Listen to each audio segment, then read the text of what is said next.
How's it going, everybody? I thought I'd do a quick video. I haven't done a video in forever. I'm going to do an unboxing video. I haven't done any of these. I tried one before but never posted it. And I'm sitting here in my living room, my apartment here in Japan. Those of you who don't know, I live in Japan now. And I thought I'd do a little unboxing. I have a good feeling I know what this is, and I think it has something to do with the upcoming holiday season coming up on October 31st. I think it has something to do with my favorite horror movie franchise of all time. And so to open this, I thought it'd be appropriate to use the weapon of choice of said horror movie franchise. Although I must advise you, please open your boxes carefully at home. Remember safety. So let's get started. The only thing I've changed about this is I've taken off the label and covered it up right here to, well, just protect my anonymity, at least for where I live. So it's kind of hard to do this and hold the camera at the same time, so hang on just a second. This is actually not originally my knife. I inherited this when I got this apartment, so not exactly wild about it. It's not really sharp.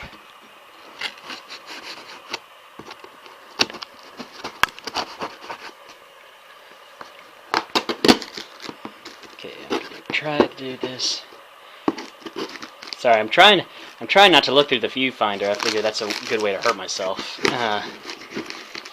So I'm just trying to look at what I'm doing naturally instead of through the camera.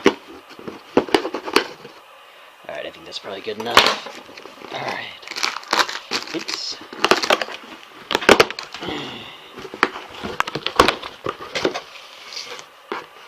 Good thing I had those bowl things up there, because I had a very sharp knife going through. Look at that. Look at that. Smaller than I thought it would be. Let's see. Oh, look at that. Look at that. Close the box over here. Now that is a box set, ladies and gentlemen. This is the Halloween Complete Collection 15-disc Deluxe Edition. Now this should be the standard to which box sets should be compared to. Should be being the key word, operative word here. It's supposed to have all Halloween movies as of now that have been made all together in one box set, plus a bunch of bonus features. Now we Halloween fans have been waiting a very long time for this, but the problem is that many of these movies are actually, the rights are actually secured by different studios, because different studios made different Halloween movies. I think Universal is one of them, Dimension, of course, is one of them. We have several, Anchor Bay is one of them. We have several studios holding the rights to all these movies, and so the big problem to get a box set was be able to secure the rights from all these different studios. Well, what's the name of their companies? There it is. Scream Factory and Anchor Bay found a way, and Stars. They found a way to get the rights to all the movies and place them together into this beautiful box set. The biggest highlight for many of us Halloween fans is going to be this one right here. Halloween, also known as H6 or Halloween 6, but its actual title is Halloween: The Curse of Michael Myers. Now, many fans have lampooned the theatrical edition of Halloween: Curse of Michael Myers. It's definitely not one of my favorites. In fact, I usually kind of stick my tongue out at it a little bit. I didn't like it. It was just a mess put together, just a hodgepodge of all these different plot lines trying to make sense in a movie that didn't make much sense, period.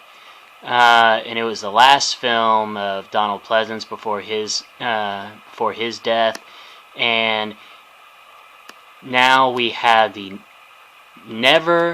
legally released producer's cut of Halloween Curse of Michael Myers.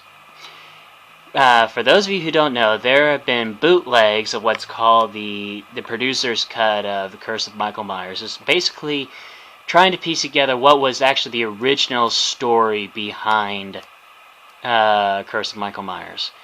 What it was originally planned to be before Donald Pleasance's death, and before the studio came in and nicked and tucked it into what it became in the theatrical edition. I've actually seen a bootleg of Curse of Michael Myers producer's cut, and I actually had to take a step back and throw my ego aside because I really don't like Curse of Michael Myers, and I said that is actually a decent movie compared to the theatrical edition. It was much better, it made a lot more sense. Now, granted, it's still not going to make much sense because the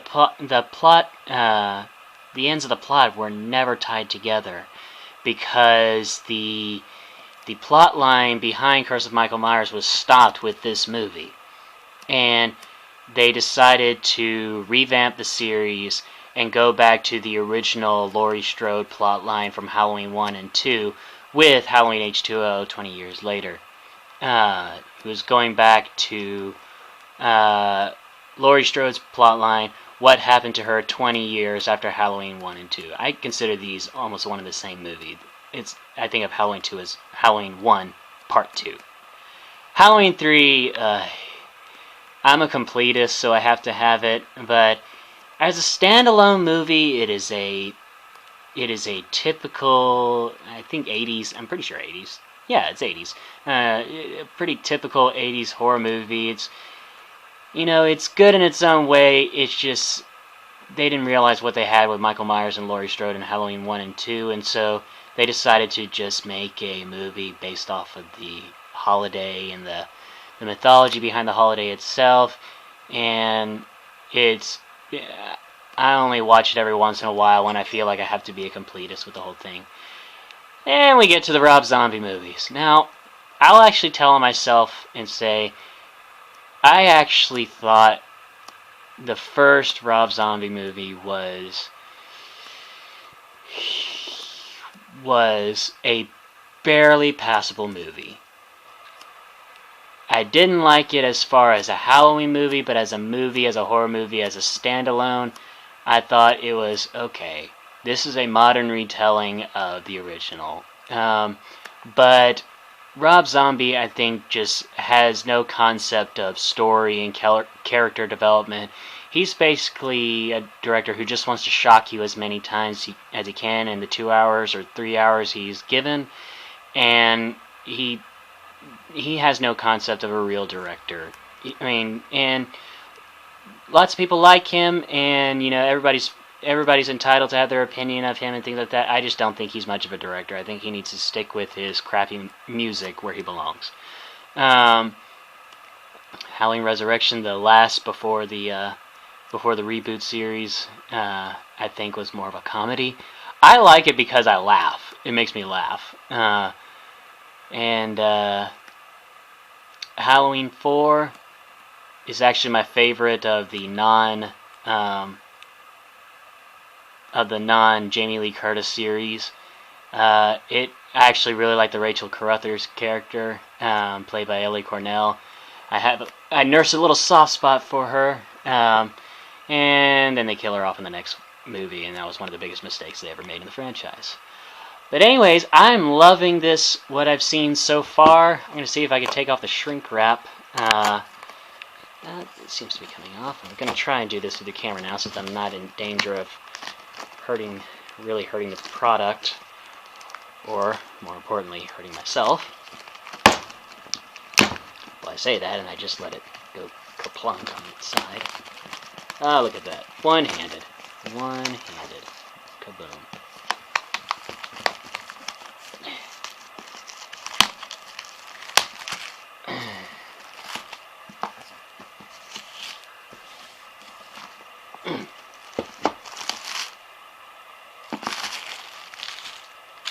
Put this over here so I'm not in danger of hurting myself. Okay, we got, these thing with box sets having to do these little shit. See, that's what I don't like. Right there. Right there. They put these little gummy things on the back and then they tear the original packaging. Really? Wow, I am pissed right now. That was just... This side's coming off okay, but that side got ripped because... Okay, this is one thing they need to stop doing. If you're going to put this information on the box, print it on the box. Don't put it in on these stupid little sticker things and then put gummies on the side. Okay, that... Okay, wow. I am not happy with that. I'm hoping that what ripped is actually just like a little... Is this like a whole slipcover thing? No, it's... Wow. That just... Oh, that makes me angry. I hate it when they do that. I hate it when they put these stupid slipcover things. Can I take it off without ripping the... Let me see.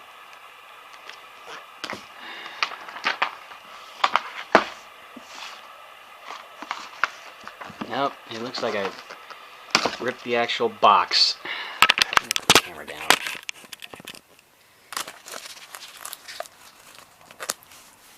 Wow, look at that. Look at that! That is ridiculous.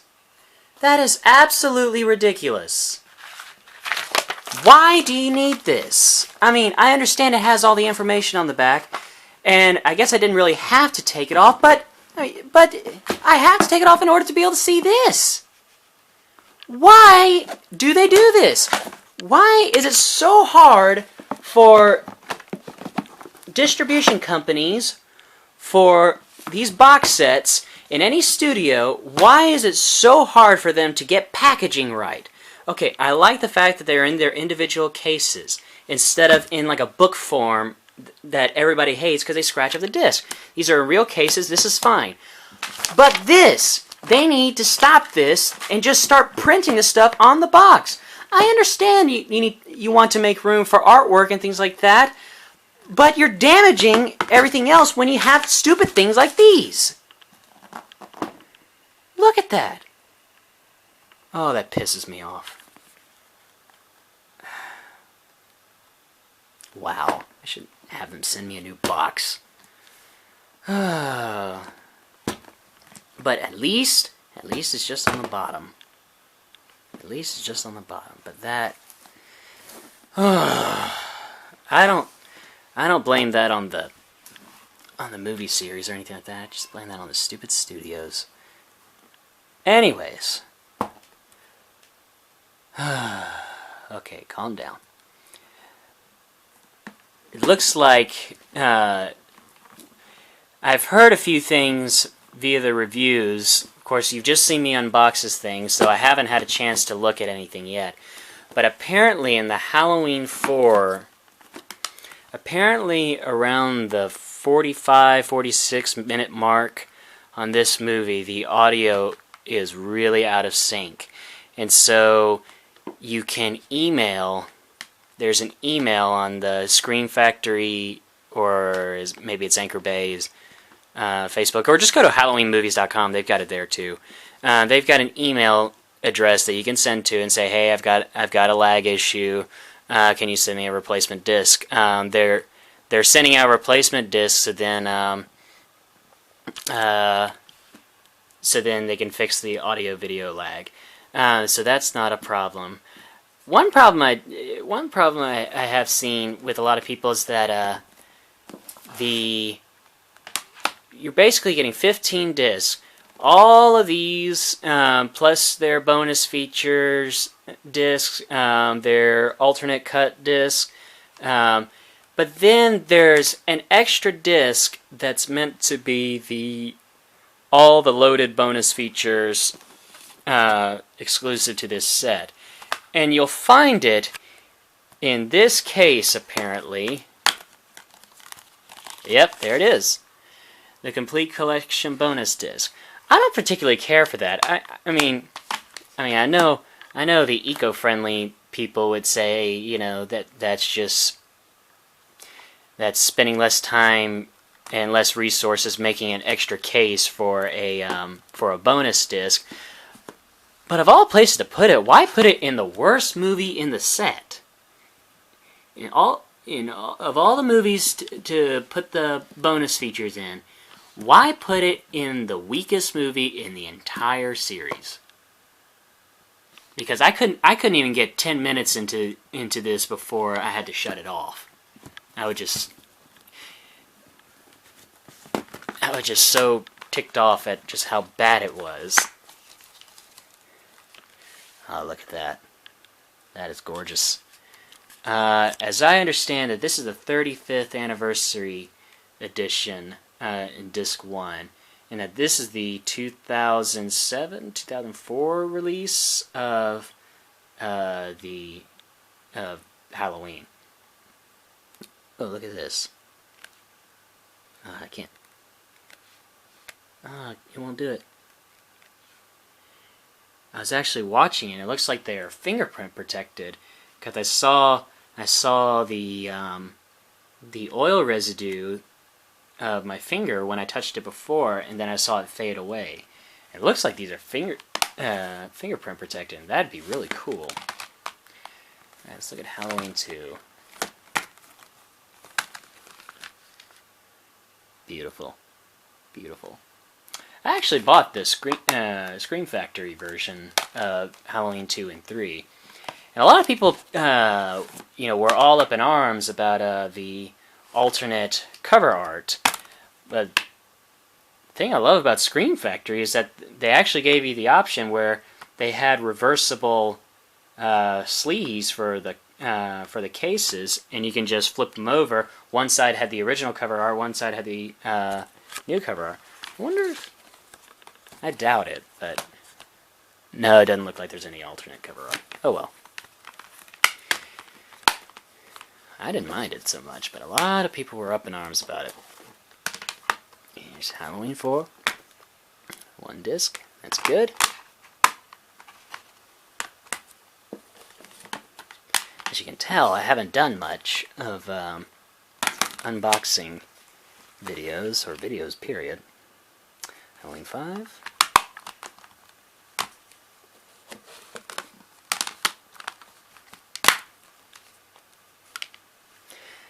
Theatrical cut and the producer's cut. Yeah, that's the big kicker right here. Some fans had taken all the deleted scenes and placed them together with the theatrical cut and placed them in where they would appear in the movie, and it made the movie that much better. But because the deleted scenes had never gotten treatment in post-production, the quality would always be so poor in the extra added scenes. And it looks like that they finally took those scenes and added them in and gave them a high-definition transfer. So I've heard it's really good. Now you don't have to go on eBay and buy bootlegs. Okay, why is my camera not focusing? Come on, focus, focus, focus. There we go. Halloween Resurrection, which again I said should have been a comedy. I felt like it was disrespectful to the Jamie Lee Curtis character, although she got the ending she kind of wanted.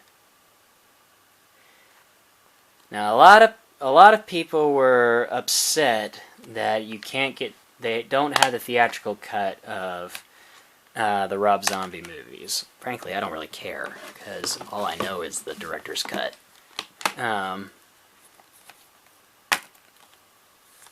Then, like I said, there's this travesty, and then the bonus disc. Okay, and we also have this booklet. Has the original jack-o'-lantern from the original Halloween. Oh, that looks gorgeous. It's hard for me to look at it with one hand, but oh, that looks gorgeous. I'll be reading that tonight. Excellent. Ooh, I like that. I like that. Now let's look at this piece of crap. ripped up my box. Basically, you're getting all the bells and whistles. I don't need to go into this because you can read about all the add-ins and the features, but basically, this is supposed to be the final stop for a long time when it comes to Halloween sets. That's just awesome. So, my initial impressions of this set. Well, I'm looking forward to the tons of new extra features that are exclusive to this set. I am very happy that this beautiful, beautiful set is very... it'll look great on a shelf whenever I have shelves in my apartment. It looks great. I'm happy to have all the movies in one set together. I mean, this is something us fans have been waiting for forever. The box looks phenomenal. I love the artwork on them. I can't wait to dig into this. I'll be digging into this as soon as I finish this video. As far as content, I'm pretty sure... I mean, I won't rate something before I've seen it, but the fanboy in me has a good feeling that this is going to be a 5-star set. By the way, in the 35th anniversary disc, you can actually see me in the feature about the Horror Hound convention in Indianapolis, Indiana. Called The Night She Came Home, because it was the convention in which Jamie Lee Curtis, or Laurie Strode, she appeared. I met her, I got her autograph, and you can actually see me interviewed on this DVD, or on this Blu-ray, the 35th anniversary Blu-ray. Yep, I'm on a Halloween Blu-ray that's in wide distribution. Not my finest hour, because I'm totally geeking out and fanboying in front of a camera, and now I'm going to be on Blu-rays distributed everywhere, but hey, it's not that bad. There could be worse things. Packaging. The box is 5-star. This, 1-star. Look. Studios, pay attention. You need to stop with these flimsy cards with the gummy adhesive, because you're damaging... If you absolutely have to do this, make sure that the material that it's being pressed against is not a paper-like material that's going to peel away like this. Make it like a non-stick surface, or